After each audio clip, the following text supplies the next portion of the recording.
Okay, so next round coming up. They are Dredge. That is bad for me. That is very bad for me. With Leyline of the Void in the main deck, which is, I mean, I don't care about my graveyard, but it stops me from removing bridges from below, because my creatures go into exile instead of the graveyard, so I'm not triggering their bridges from below's like drawback ability of whenever your opposing creature dies, then exile it. So Ravager is usually a good countermeasure to bridge, and it no longer is when they put this into play, I mean. But yeah, let's just hope they mulligan into Oblivion and don't have a functional draw, because that is our best chance in game 1. Also, some Narcomoebas being gone makes it a little more difficult for them to come up with blockers while they're dredging. 4, 4, 4, 4, 4, 4, 4. No, they kept on 5. I think. Yeah, okay, they kept on 5 and had a Leyline though. Well, okay, pretty dead. I kept my hand because it did a reasonable job of just flooding the board. My turn 1 is a little bit mediocre. But then turn 2 I get to explode onto the... No. Okay, this is disaster. Oh my god. 1 second. Have a deck list somewhere of my vintage deck? Yeah. My deck list is, you can click there on the Stream Decker plugin, or you can always go !deck list if that's what you meant. Or did you mean for Arena? For Arena I don't currently have a deck list, but it's just like thrown together out of pieces of my collection. So it's not really worth copying. I can show it to you in a second if that was what you were trying to ask. So I'm super dead here. We ran into their Mental Misstep, which I only have a single card in my deck that costs 1, and it was a blowout here though, because I don't get to develop my 2-drop, and then my Tolarian Academy taps for 0 instead of 2. So my plan was like Steel Overseer, turn 2 I go Ravager plus tap this for 4, I think, and then like Ravager Revoker, then I get to potentially kill them on turn 3. And now I'm so far away that I'm potentially even dying before I cast another spell. I mean, Dredge is always a difficult matchup, but their draw was insanely well matched against mine. Okay, yeah. Yeah, if you're on a desktop and not mobile, then you can always click on the plugin that's on the left side. Oh no, it's on the right side. The right side of your Twitch stream window. Somewhere there, I think. If I'm not switching up my directions. But yeah, if you click there, it opens up a deck list that you can look at, and then if you're on mobile or something, you can use that link that I just showed you with the command, and it's usually updated to whatever I'm playing at any time, so it pretty reliably works for you. 3 bridges. Well, I guess let them look at my hand, it doesn't really matter. So I can look at more of their deck, but yeah, I'm incredibly dead.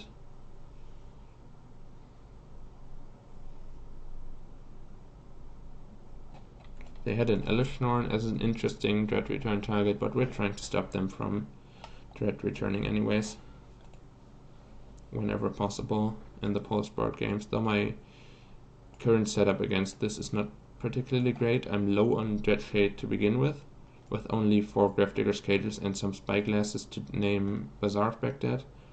And then also my sideboard plan is super weak against them, having 4 Mental Missteps in the main deck already, because that also hits the Gravedigger's Cages. So should be a pretty rough matchup, and stealing 2 of the post-board games is going to be difficult for me.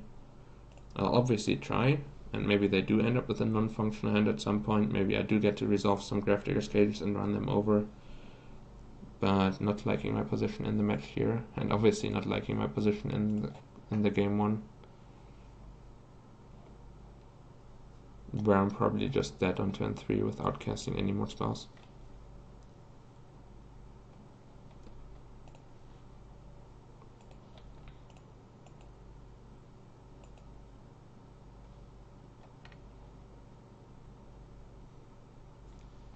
Okay, Amalgam coming in.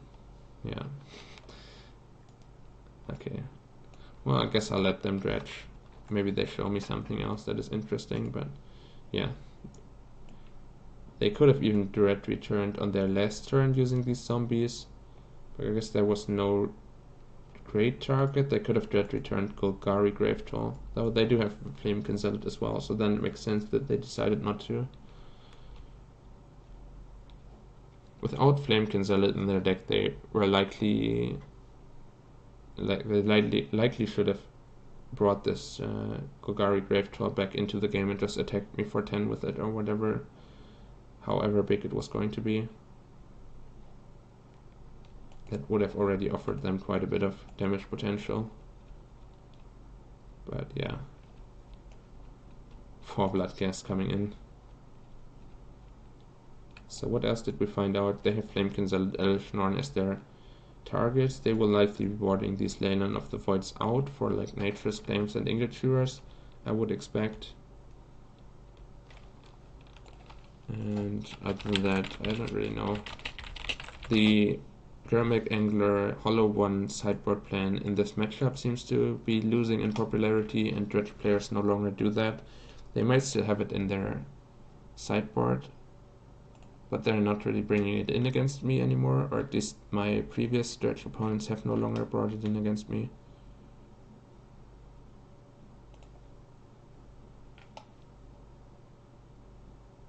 So out of the like 15 cards that they have in their sideboard, like 7 are against artifacts, and like 7 of them are like creatures to hardcast, Hollow Ones and Germic Anglers. And previously some of my opponents brought in the creatures, and I don't think they do that anymore. They just try to focus on keeping my Gravedigger's Cage off of the board and doing their normal Dredge game plan. But yeah, that's going to work out for them pretty well, because I'm not well prepared to disrupt them with multiple pieces of disruption, so a single Nature's Claim or something could already be threatening. And also I don't have particularly many, I just don't have particularly many ways of attacking them. A Tormod script or something is very good against this all-in game plan, because even if you do Nature's Claim it, your graveyard progress still gets wiped out. I can see. So I'm bringing these in and these in, and let's take out the Metalmorphs. No, Metalmorphs helps with Gravedigger's Cage though. If I have a single one, then I can copy it over and over again. And spheres are not great, though they do make it more difficult for my opponent to cast their artifact destruction spells. I think Revokers can come out because they do literally nothing except be a 2/1. And then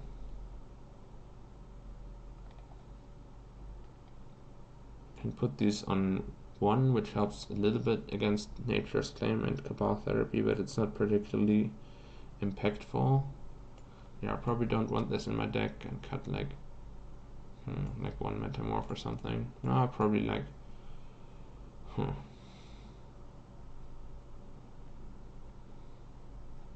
think the Hangerback Walker, even though it's slow, is involved in like a Ravager, Walking Ballista, move counters around combination. So it helps add some burst damage to my draws, so that I can kill my opponent in the short time frame where I'm still disrupting them.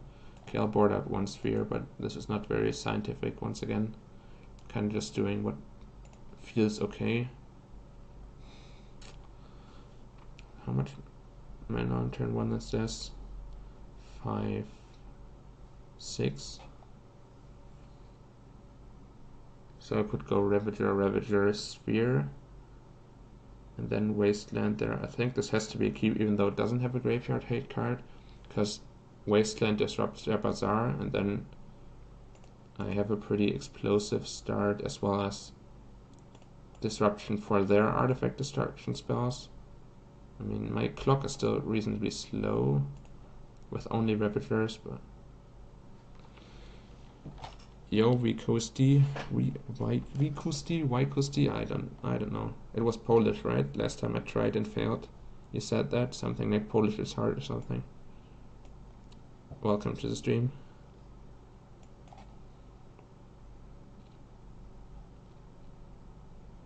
But yeah,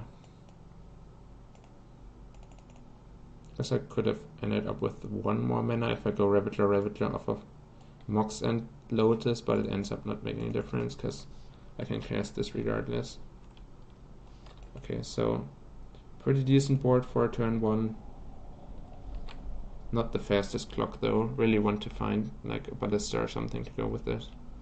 Or obviously a Gravedigger's Cage.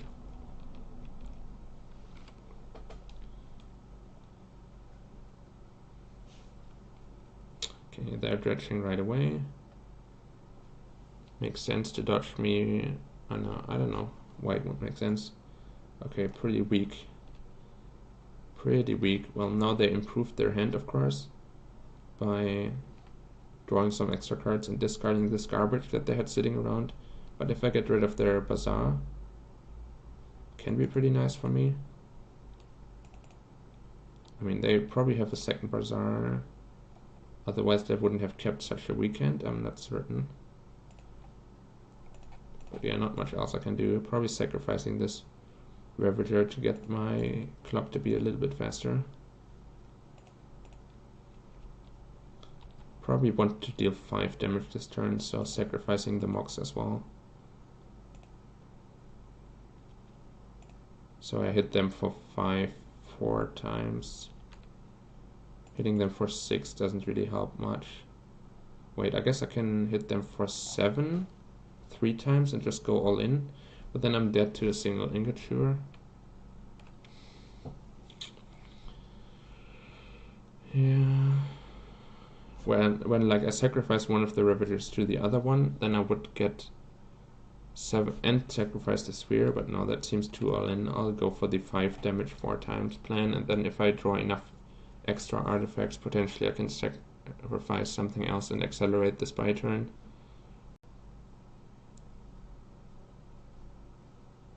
But no reason to like make 1 7/7 Ravager with no protection and then they go just Undiscovered Paradise Ingoture, I die. No, I still have the Sphere around to make the Ingoture more expensive, as well as having 2 bodies on the board, so if they blow up any of them, I get to move the counters over to the other one and still have a clock. They're considering dredging this, but it seems pretty low impact.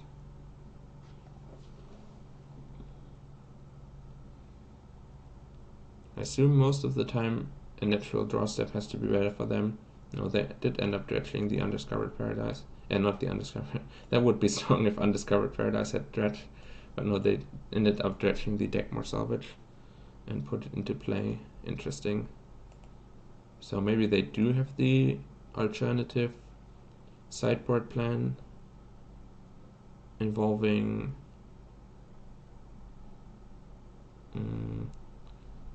Gramic Anglers and Hollow Ones and all that. So I can only cast this if I sacrifice the Sphere, float 3 blue mana, and then sacrifice it, then cast this. Would allow me to make a Ravager, and then the Ravager I can sacrifice for 2 more counters, so that's 6, 8, 9. I can only hit them for 9, and it doesn't really add much to have the extra Metalmorph on the board, I think, so wait. Damn, maybe I should have. No, I can hit them for... Well, now I'm 1 damage short next turn, I guess. So maybe that was stupid. Because, like, if I...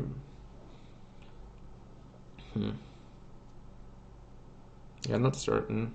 Now I need an artifact that costs 0 or something to threaten lethal, so that I can make one of these 2 into a 10/10.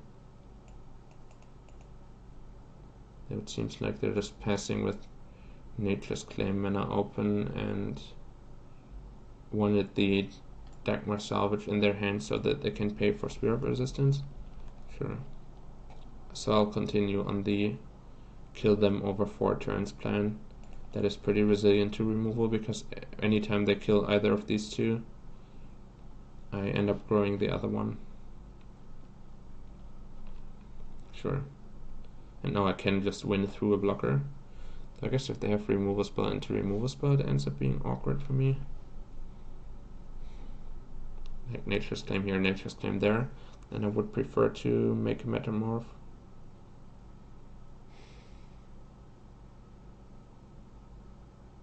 How wrong can it go if I sacrifice this sphere?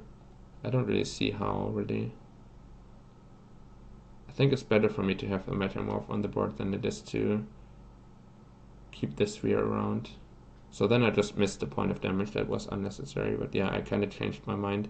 I guess it was not unnecessary because I wanted to see what they do during my combat, and if they do nothing, then I'm more willing to sacrifice it, because they took this damage. Yeah, okay. Wait, no, I guess it works out with Mox Sapphire. I should have floated mana beforehand, I guess.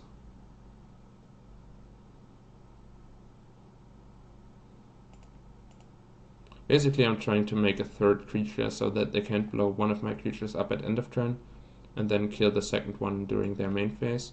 And then I end up with exactly...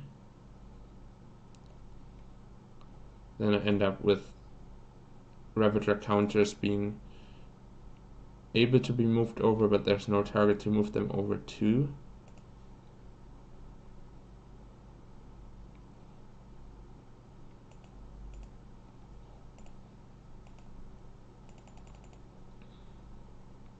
So now if they deal with either of these Ravagers, the other one is lethal. And they don't really have access to multiple colored mana sources because the Undiscovered Paradise goes back to their hands, so a single Ingature or Nature's Claim doesn't save them anymore. They would need, yeah, perfect. Okay, pretty happy with how I played that, I think. It's possible I could have gotten like one extra point. No, I think if I go for like sacrificing the sphere in combat, my opponent is more likely to Nature's Claim during combat, but then I'm still taking 5. So I couldn't get an extra point of damage in anywhere, but I also wasn't losing out on any damage, I think.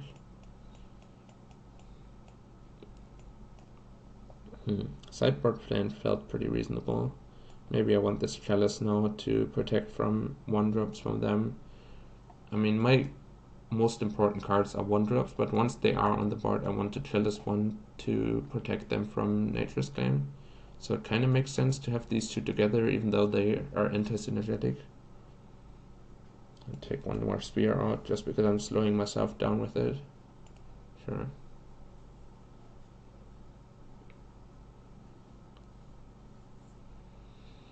So turn 1 Foundry Inspector, not really doing much with it. Untap, potential second Foundry Inspector, but I do have the turn 1 Wasteland once again. Yeah, I think I'm gonna try it, especially if I find another mana accelerant. Then Foundry Inspector into Foundry Inspector is pretty explosive. 3 cards? No, 5 cards, 4 cards, 3 cards. Keep going, keep going, keep going. 2, 1.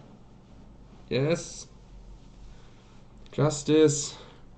Dredge mulliganing to Oblivion and not doing anything. The highest form of justice. Oh, this is going to be an insane turn 2.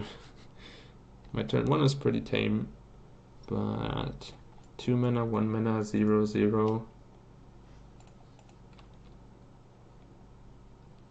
Pretty sick.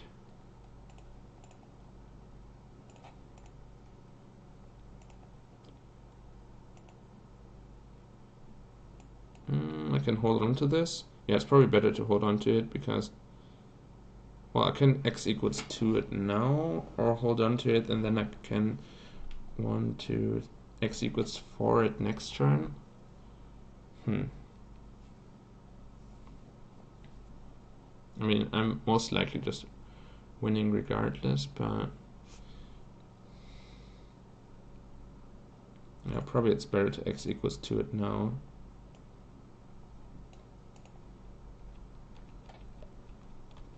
So it can, wait, no. That was just misclick / misplay.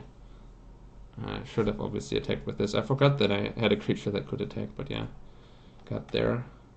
That was fortunate. I mean, it's the the basic inconsistency of the Dredge deck that can occasionally come back to bite them, but it was still pretty fortunate that it happened. Because the matchup with my current configuration of sideboard cards is no longer that great. I'm kind of under-prepared for them and over-prepared for Paradoxical Outcome and the Mirror, which I feel are more important cards in the meta, or more important matchups in the metagame in general. But like whenever you do hit a Dredge opponent, then obviously you regret those decisions a little bit.